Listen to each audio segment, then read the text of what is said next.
Режиссура.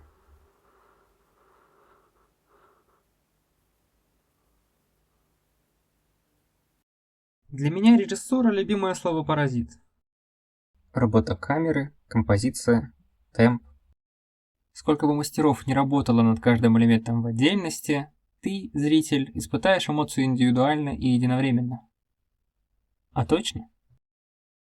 Я расскажу о том, как внезапно манга, открывшая мне глаза на изобразительное искусство, ведет читателя. Если искусство – это способ коммуникации, то меня интересует, как можно визуально нюансировать то, какой опыт ты получишь, мой дорогой сосозерцатель. Меня зовут Руслан, с вами аналитический паралич, и пошуршали по страницам манги Цубасы Ямагучи «Голубой период». Про единовременность действительно не обязательно. Точнее, почти всегда не так. Если изображение не одно пятно, то рассматривать вы его будете последовательно. И этим процессом невидимой рукой управляет. Композиция начинается с линий, тонов и цветов. Линии направляют взгляд, облегчая чтение картинки. Смена форм между фреймами держит в тонусе. Диагональные линии дают композиции больше динамики, иногда это становится похоже на киношный голландский угол. Если есть художественная задача, можно поворачивать и поднимать что угодно и добиваться новых глубин. Все же период – это манга о художниках. Поэтому она активно включает арт в других форматах. Чуть не сказал настоящий арт, что было бы нечестно. Во-первых, естественно, нет никакого настоящего арта. А во-вторых, период рассказывает о реальности определенных людей, заставляет их рефлексировать, по-разному об этом рассказывает. Итак, манга становится искусством вполне эмерджентно и без всякого снисхождения от классической живописи. А вот наглядный пример того, как реальности разных форм играют друг с другом на уровне композиции. Картина не настоящая, и манга не настоящая, но вместе, в вкусном сочетании, они становятся частью реальности читателя. О чем-то подобном я писал в своем телеграм-канале про второго Алана Вейка. Подпишитесь, чтобы больше ценить творчество авторов. Творчество. Как же достигается тот пафос, которым я брызжу?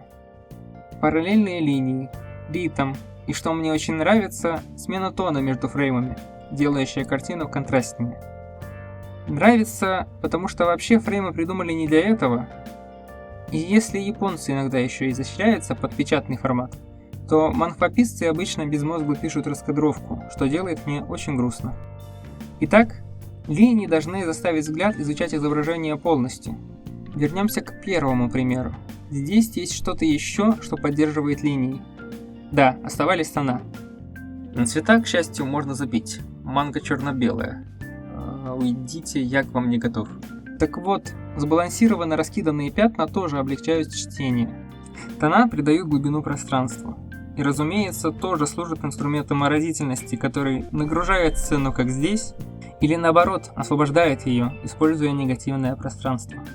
Можно через градиент подчеркнуть отношения персонажей, или поиграть с ритмом, в котором рубашка в клетку мило прикликается с тонами на свету и в тени.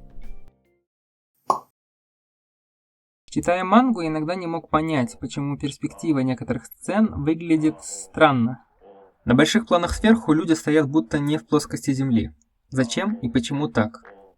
Экономия или спешка, не знаю, но некоторая непривязанность человеческих фигур к перспективе может помочь запечатлеть чувство движения, обозначить величину непривычного пространства или просто беспечное настроение.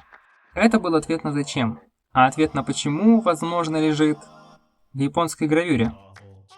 В ней мы можем как раз свидетельствовать отсутствие линейной перспективы и уже знакомый нам взгляд сверху. Наоборот, не так. Во. Еще одна черта классической японской живописи – упрощенные лица. Такой прием называется буквально глаз штрихом, нос крючком. Если исключать гэги, последний классный, самый напрашивающийся пример в манге – чар-дизайн Оба-сенсей, у лица которой детали особо не прибавляются ни на каком масштабе. В то же время я точно не соглашусь, что Оба-сенсей не выразительна и не запоминается. Она не примитивная, как и гравюра. В ней условность лиц и перспективы компенсируется выразительностью фигур простыми линиями. В этом плане персонажи периода имеют тоже очень выразительные и органичные фигуры, по которым легко считываются и характеры, и состояния. Да, живопись и характерные фигуры придумали не японцы, но мне же нужно поддерживать поток повествования. Нужен ритм. Надо, конечно, понимать, что у манги есть свое преимущество в выражении характера и живости героев в сравнении со статичными гравюрой, фреской или картиной. Потому что манга чуть более темпоральная, что ли. Повествование происходит по хронологии, вплоть до того, что читатель проведет пальцем по фреймам справа налево за ограниченное время. А значит, даже у повествования комикса должен быть ритм. На чувство времени повлияют и количество деталей, и размеры фреймов, повторение сцены, смена тона. Направлением лиц и чередованием гэгов с серьезными минами можно добиться нетипичного порядка чтения и, как итог, одновременности реплик. Доходят до совсем наглых киноприемов, когда планы лиц берутся как под быструю склейку. Зацените, кстати, как со вкусом лицо Айдзавы-сан прикрыто облачком, чтобы чуть-чуть отложить ее чтение, пока вы следите за текстом. В целом, грамотные композиционные решения дают драматичному диалогу больше саспенса. Взгляды испытывают на прочность разные направления, линии перспективы затачивают героя, пауза, борьба и пик. Фрейм на всю страницу без геометрических изысков, окружение честно перед героем. Или здесь, на ясное лицо, решимость, протест. Но и продолжить серьезный разговор тоже никто не мешает. Прямоугольная разграниченность фреймов дает такую блажь. Еще ритм может давать не только внутреннее чувство времени, но и характер внешних объектов. Как здесь, где в относительно равномерных небольших фреймах смена поз Момо-чан дает комический эффект, или как минимум играет на кавайный фан-сервис. А я и не против. А если попробовать ровные, как метроном, фреймы, повторения и выделить главное, может ненавязчиво возникнуть концепт, на котором чтение по фреймам сломается, и вы захотите задержаться еще ненадолго. Ритм сильно влияет на восприятие, но все-таки зацикливаться на манипуляциях над читателем было бы немного слишком по-эскапистски. Реальность художника не сон. Кроме тех случаев, когда сон, но все равно художник смотрит на мир пристально. Почти вся японская анимация практически не основана на наблюдении. Она производится людьми, которые терпеть не могут смотреть на других людей. Хаяо Миядзаки. За приравнивание манги к анимации меня бы и сам Миядзаки распял, но что он мне сделает? В общем, я уверен, что я могучий любит смотреть на людей, когда она не косплеит лягушку.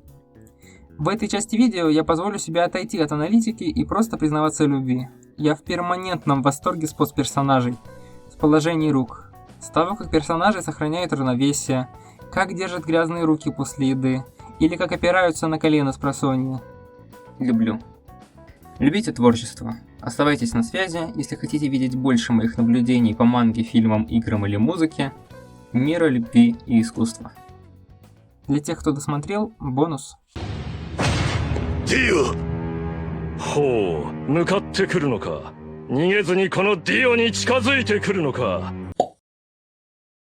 A few 4秒経過 later. 近づかなきゃてめえをぶちのめせないんだな。ほほう。では十分近づくがよい。